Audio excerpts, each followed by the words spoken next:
Absolument, merci Jean-Marie. Bonjour Vincent Bellassène. Bonjour à tous. Merci d'être avec nous. Vous êtes le fondateur de Côté Neuf, c'est une plateforme de vente d'immobilier neuf. Merci beaucoup d'avoir accepté notre invitation. On va parler du marché du logement et notamment le marché du logement neuf qui est sérieusement grippé. Une grave crise qui frappe la France depuis maintenant pratiquement 18 mois. À la suite d'une conférence de presse en mi-février, le président de la Fédération des promoteurs immobiliers, Pascal Boulanger, a lancé un cri d'alerte sur la situation du logement neuf en France. Question, est-ce que on peut dire aujourd'hui que l'accès à la propriété en France est menacé selon vous?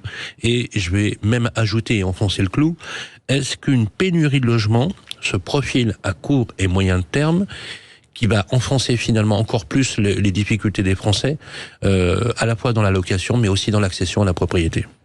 Et déjà pour répondre à la première question, j'ai envie de dire menacé oui. La propriété, attention, un bien immobilier, il y a toujours un propriétaire. La question, c'est qui est propriétaire de ce bien. Il faut bien comprendre que l'idéologie du gouvernement depuis la première mandature d'Emmanuel Macron est claire. Réfléchir les investissements des Français de l'immobilier vers l'épargne financière, vers les entreprises, vers le marché où la monnaie tourne un petit peu plus vite. Donc effectivement, on n'a pas de surprise dans ce domaine-là. C'est en train de réussir avec des conséquences assez cataclysmiques sur tous les marchés. On a vu des transactions qui baissent de 20% dans l'ancien et des choses qui baissent extrêmement fort dans le neuf. Le neuf avec moins 40% quasiment. On parle de moins 40% en résidence principale sur un an en 2023. On parle de moins 50% sur l'investissement locatif. On parle de moins 50% sur la maison individuelle. Donc les objectifs du gouvernement sont atteints. On ne peut pas leur mettre sur le dos la hausse des taux, qui a désolvabilisé beaucoup d'acquéreurs. Cependant, c'est tout à fait en ligne avec leurs objectifs. La hausse en bloc aux institutionnels, elle, a augmenté de 11%. Donc aujourd'hui, on a une acquisition généralisée sur le neuf qui est faite plutôt par des professionnels, et c'est l'objectif du gouvernement, avec la Caisse des dépôts et consignations qui a racheté 47 000 logements sur les stocks invendus des promoteurs, le Pinel qui s'arrête pour les particuliers. On va ne pas avoir de loi de défiscalisation pour les particuliers pour la première fois depuis 1987, à partir de 2025. Oui, absolument. La fin du PTZ pour les maisons et la création de systèmes de quasi-propriété, notamment le bail réel solidaire, où on n'est pas propriétaire de son terrain, où on démembre la propriété et où on devient locataire amphithéotique de son bien. Est-ce que ça revient à dire que finalement on a un gouvernement qui en fait est contre le principe même de propriété? En tout cas, les dernières solutions que nous propose le gouvernement, je ne sais pas si vous avez vu ça, mais c'est la logique de prêt in fine partiel sur les prêts immobiliers. C'est tiré du modèle suisse. Modèle suisse où on est à 36% de propriété pour les ménages, quand on est à 58% en France. Donc en tout cas, quand on nous apporte des solutions venant de pays où la propriété est quasiment 2 fois moins élevée, ça fait poser des vraies questions.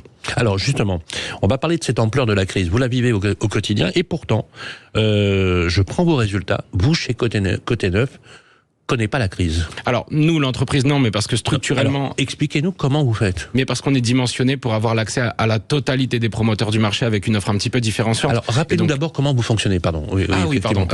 Nous, on est une entité, en fait, de commercialisation. Donc, on prend les stocks de tous les promoteurs en France et avec un seul interlocuteur de façon gratuite, on va faire découvrir le stock immobilier neuf, faire la pédagogie du neuf et négocier le bien pour le particulier acquéreur. Donc, en fait, le particulier qui se tourne vers nous a accès à l'intégralité du marché du neuf en France avec un seul interlocuteur de manière gratuite et une négociation intégrée. Quasiment tout promoteur confondu. On doit avoir à peu près 85% du marché en stock aujourd'hui. Est-ce que ce qui explique vos excellents résultats? Oui, je pense, parce que par définition, nous, on a une structure qui a vocation à grandir et effectivement, les particuliers se tournent de plus en plus vers nous parce que aujourd'hui, c'est un peu comme le courtage en crédit immobilier. Faire le tour de 6, 7, 8 bulles de vente ou 6 ou 7 ou 8 promoteurs pour avoir 6, 7 ou 8 interlocuteurs différents, c'est trop compliqué. Alors justement, les promoteurs, ça les arrange de passer par Côté Neuf? Oui, aujourd'hui, oui. Il y a eu des périodes où c'était fast et finalement on avait juste à mettre en ligne des annonces pour des biens et tout se vendait.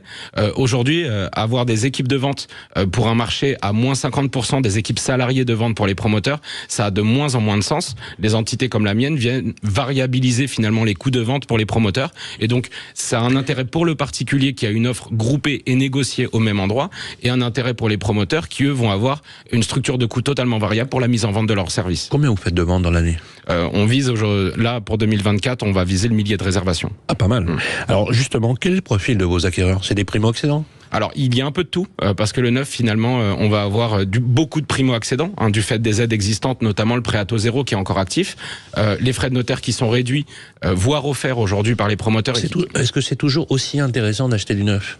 Oui, bien sûr. Et surtout, c'est une solution pour plein de gens qui ne peuvent pas acheter dans l'ancien aussi. On va prendre un exemple. Vous avez parlé des droits de mutation, enfin les droits de notaire. Oui. On appelle à tort d'ailleurs les frais de notaire, puisque souvent avec Bérénice on en parle, les frais de notaire sont infinitésimaux. Quand on prend les 7% sur le total. Ouais. C'est 8% en moyenne en France, 8 entre 8 et 10 points, on peut dire, ce qui correspond souvent à l'apport. Ça coûte combien lorsqu'on achète du neuf? C'est vraiment intéressant? Oui, les frais de notaire sont réduits en gros de 7,8% à 2,5%. Et ces 2,5% dans aujourd'hui plus de 80% des cas sont pris en charge, offerts par les promoteurs ou par des structures comme la mienne. C'est-à-dire que ceux qui acquièrent de la propriété via le neuf, finalement, ne paient pas de droit de mutation. Quasiment pas, aujourd'hui. Et le gros avantage, c'est qu'aujourd'hui, ça leur coûte plus cher, quand même, au niveau du prix au mètre carré. Oui, bien sûr. On est sur un différentiel de prix entrant de 20 à 25%, compensé par la réduction de charges, la réduction de coûts énergétiques, la réduction de frais de notaire, et en fait, aussi les aides d'État qui viennent aider la primo-accession. C'est vrai que l'avantage d'acheter du neuf, c'est que c'est clair, c'est que vous êtes en avance sur la législation thermique, que c'est beaucoup plus adapté aux usages. En moyenne, le profil du client côté neuf, c'est plutôt classe supérieure, c'est plutôt classe moyenne. Voilà. Décrivez-nous votre client naturel. Sur la résidence principale, c'est un couple qui s'installe ou avec un enfant et qui va vouloir acheter la plupart du temps son premier bien avec une fourchette moyenne de prix qui va tourner entre 280 et 320 000 euros. Ah oui, quand même.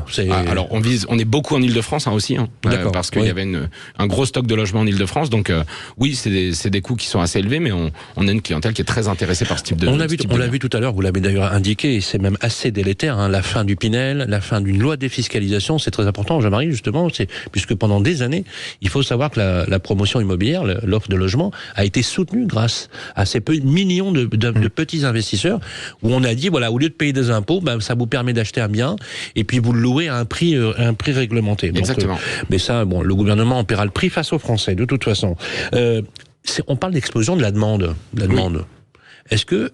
Pourquoi la demande aujourd'hui est en berne? Alors la demande est en berne de façon très simple, c'est qu'on est passé de... C'est les taux d'intérêt. Oui, en 2 ans, on est passé de 1 à 4% de taux d'intérêt. On a une baisse de la capacité d'emprunt des acquéreurs qui va tourner entre 25 et 30% selon les profils.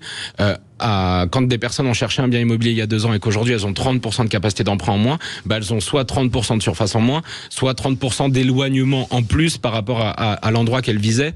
Donc forcément, il y a une sorte de désadéquation entre le marché et la demande qui fait qu'aujourd'hui on a un petit peu plus de difficultés. Et on a aussi tout un panel de gens qui ont acheté, qui voudraient racheter, vendre, mais qui passerait d'un prêt de 1% à 4%. Et ça, c'est très compliqué.